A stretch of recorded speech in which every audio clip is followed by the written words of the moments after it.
Ezekiel chapter 33, verse 1 to 9. Again, the word of the Lord came unto me, saying, Son of man, speak to the children of thy people, and say unto them, When I bring the sword upon a land, if the people of the land take a man of their coasts, and set him for their watchman, if, when he seeth the sword come upon the land, he blow the trumpet, and warn the people, then whosoever heareth the sound of the trumpet, and taketh not warning, if the sword come and take him away, his blood shall be upon his own head. He heard the sound of the trumpet, and took not warning. His blood shall be upon him, but he that taketh warning shall deliver his soul. But if the watchman see the sword come, and blow not the trumpet, and the people be not warned, if the sword come, and take any person from among them, he is taken away in his iniquity, but his blood will I require at the watchman's hand. So thou, son of man, I have set thee a watchman unto the house of Israel. Therefore, thou shalt hear the word of my mouth, and warn them from me. When I say unto the wicked, O wicked man, thou shalt surely die, if thou dost not speak to warn the wicked from his way, that wicked man shall die in his iniquity, but his blood will I require at thine hand. Nevertheless, if thou warn the wicked of his way to turn from it, if he do not turn from his way, he shall die in his iniquity, but thou hast delivered thy soul. You know, a lot of people like to say Ezekiel 33 has no application to us in this current dispensation, the dispensation of grace, the church age. But I do believe there is an application in here for us. Let me explain. First off, just like in Ezekiel chapter 33, we see the sword coming upon the land. We see the tribulation period casting its shadow on the earth right here and right now. It's crazy in this world right now, but this is nothing compared to what is coming. In fact, in the book of Jeremiah chapter 30, verse 7, we read the following. Alas, for that day is great, so that none is like it. It is even the time of Jacob's trouble, but he shall be saved out of it. In Matthew chapter 24, verse 21, we read, For then shall be great tribulation, such as was not since the beginning of the world to this time, nor ever shall be. So the worst time in human history is coming. It is not here yet. This is nothing compared to what is coming. But we see this coming tribulation period casting its shadow on the earth right here and right now. And we are told we will know that we are in the season of the Lord's return. We will see the day approaching. And if we're watching, that day will not catch us off guard. In fact, the Apostle Paul in the book of 1 Thessalonians chapter 5, verse 4, puts it very plainly. But ye, brethren, are not in darkness, that day should overtake you as a thief. We will see the day approaching. If we're watching, when that day comes, it will not catch us off guard like a thief. Unfortunately, for a majority of the world, who's so caught up in this world, it's going to catch them off guard because they're not watching. But we see, just like in Ezekiel chapter 33, we see the sword coming upon the land. And what are we supposed to do?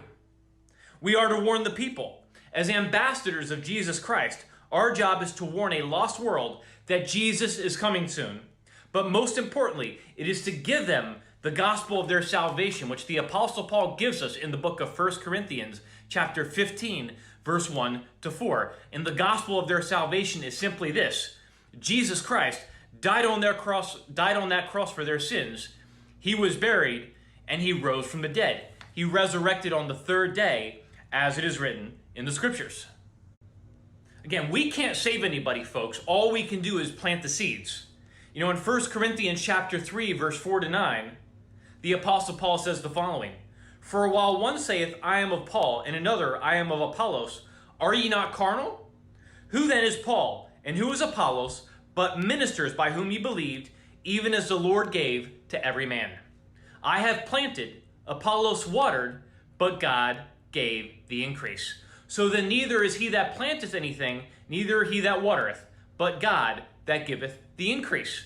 Now he that planteth and he that watereth are one, and every man shall receive his own reward according to his own labor. For we are laborers together with God. Ye are God's husbandry. Ye are God's building. So all we can do is plant the seeds and let God provide the increase in his timing. Right? But we see the sword coming, just like in Ezekiel chapter 33. Right? We see the sword coming upon the land. But before the tribulation period does begin, Jesus Christ will rapture all those who are saved. Snatch away suddenly, remove. Rapture his church before this tribulation period begins. Things are converging and intensifying all over the world like never before, just like Jesus said they would in his word. Jesus likens his return, his second coming, which is at the end of the 7-year tribulation period, to a woman in travail that's about to give birth. Right before the baby comes. Again, the contractions are going to intensify. They're going to get closer and more intense. The birth pangs are going to increase in intensity and frequency all the way up until the delivery of the child. And that's exactly what we're seeing right now all over the world. The birth pangs are increasing in intensity and frequency all over the world. The stage is getting set up for the rise of the Antichrist in the New World Order after the rapture of the church.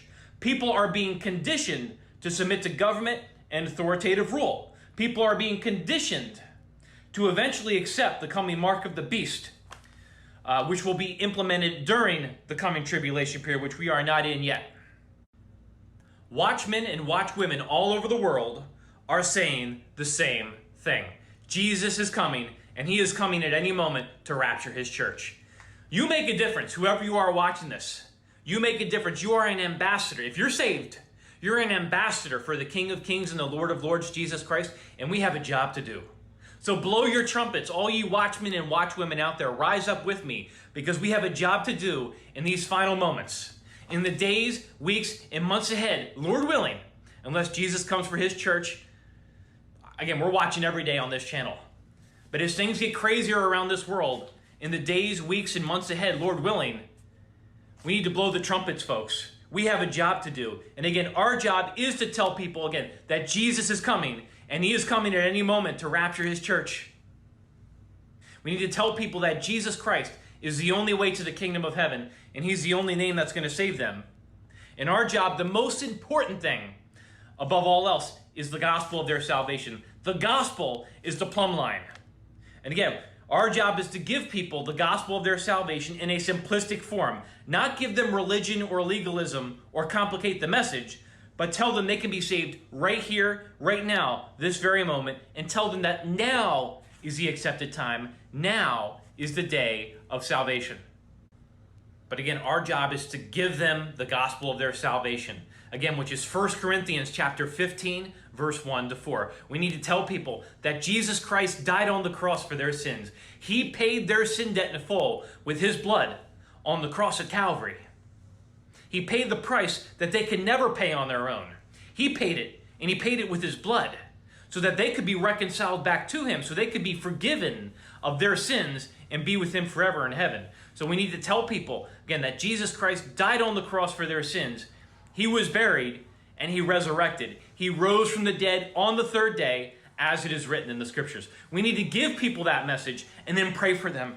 We need to pray that the seed we just planted, as ambassadors of Jesus Christ, again, our job is to tell them the gospel, which is the plumb line, that Jesus died for them, he was buried, and he rose from the dead on the third day, as it is written in the scriptures. And we need to pray for that person.